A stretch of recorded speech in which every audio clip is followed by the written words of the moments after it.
कारगिल विजय दिवस के मौके पर देश भर में कई तरीके के खास आयोजन हो रहे हैं। युद्ध में शहीद हुए उनकी जवानों को आज हर देशवासी दिल से नमन कर रहे हैं। विजय दिवस के मौके पर उदयपुर की BNPG गर्ल्स कॉलेज की 5 राज्य NCC की छात्राओं की ओर से भी कार्यक्रम का आयोजन किया गया।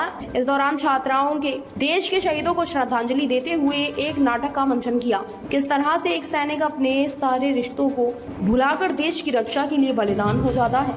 BN के chairperson colonel SS Sarang Devot ने बताया कि कारगिल के युद्ध की लड़ाई देश के सैनिकों के लिए सबसे अधिक विपरीत परिस्थितियों की लड़ाई थी, लेकिन भारतीय सेना के साहस से ही इसे जीता जा सकता है। भारत का एक दशक से सेना ने और भी परचम लहराया है। आज विश्व में भारतीय सेना की एक खास पहचान है। 5 राज्य girls battalion commanding officer colonel Rajesh Singh ने बताया कि 26 जुलाई की लड़ाई देश की सबसे बड़ी लड़ाई थी, जिसे आज हम सेलिब्रेट कर रहे हैं। देश के युवाओं ने पिछले कुछ दशकों से देशभक्ति के प्रति अधिक जागरूकता देखने को मिल रही है। NCC के छात्र जिस जोश के साथ नजर आते हैं, उसे लगता है देश का भविष्य बहुत अच्छा होगा। सेना को विजय दिवस होगा। BN major doctor Anita Rathore ने बताया कि सेना की सबसे बड़ी लड़ाई कारगिल की युद्ध थी। भारतीय सेना के वीर जवानों ने अपनी बहादुरी दिखाते हुए जंग को जीता है और बड़े ही गौरव की बात की। हम देश की सबसे बड़ी जीत की 25वीं सालगिरह मना रहे हैं। उदयपुर के BNPG गर्ल्स कॉलेज की 5 राज्य NCC की छात्राओं ने भी कारगिल युद्ध की पोस्टर प्रदर्शनी का आयोजन किया। इसके बाद सेना युद्धाभ्यास का मंचन भी किया।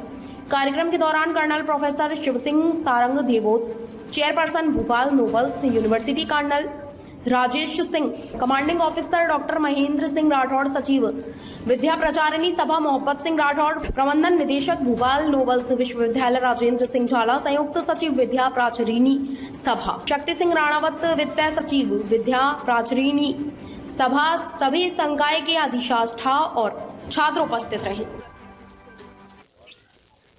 देखिए, 26 जुलाई को हम कारगिल विजय दिवस मनाते हैं और ये जो हमारी आखिरी जो दुश्मन को लताड़ने की जो तारीख थी, तोलोलिंग, जब हमने दुश्मन को वहाँ से लताड़ दिया था, उसी दिवस को हम अपना कारगिल विजय दिवस मनाते हैं। और सबसे अच्छी बात यह है कि मैं NCC के साथ पिछले 7 साल से जुड़ा हुआ हूँ और जो मैंने फ़र्क युवाओं में देखा है पिछले 7 साल के अंदर ही, जो देशभक्ति की भावना, जो कुछ करने के लिए जो भावना है, वो बहुत ही अच्छे तरीके से बच्चों में पैदा हो रही है, जो कि हमारे पूरे देश भर के लिए अगर हमने कहीं विश्व स्तर पे कहीं खड़ा होना है तो ज़रूरत है कि हमारा जो युवा है वो इस तरीके का बने कि वो देश की हर एक समस्या को, वो किसी भी फील्ड में जा सकता है, कोई फ़ौज में जाना ज़रूरी नहीं है। देश की प्रगति के लिए देश के प्रति अपनी वफादारी रखे, किसी भी जगह जाए, डिसिप्लिन रहे और देश में देश के प्रति कोई योगदान करता रहे, तो सेना ही नहीं, हर एक किसी का जो कॉन्फिडेंस है वो बढ़ता है। और पीछे से जब सपोर्ट मिलता है पूरे देशवासियों का, तो सेना अपने आप ही किसी भी काम को करने में कारगिल विजय दिवस की 25वीं सालगिरह है आज। किस तरीके से आज अब एक बदलते जो देश का सिनेरियो है उसे देखते हैं?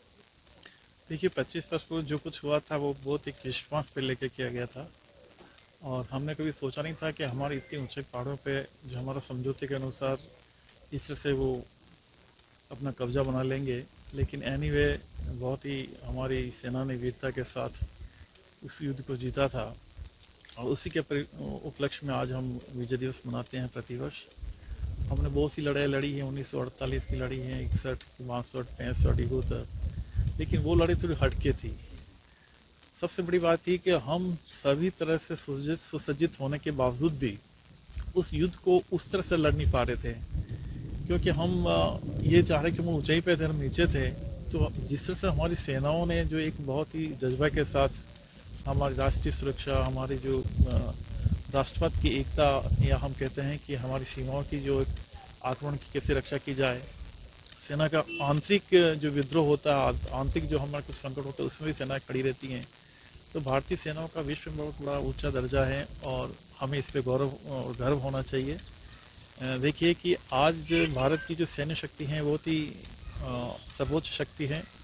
हम किसी भी देश को हम अगर कोई लड़ना चाहे तो लड़ सकते हैं।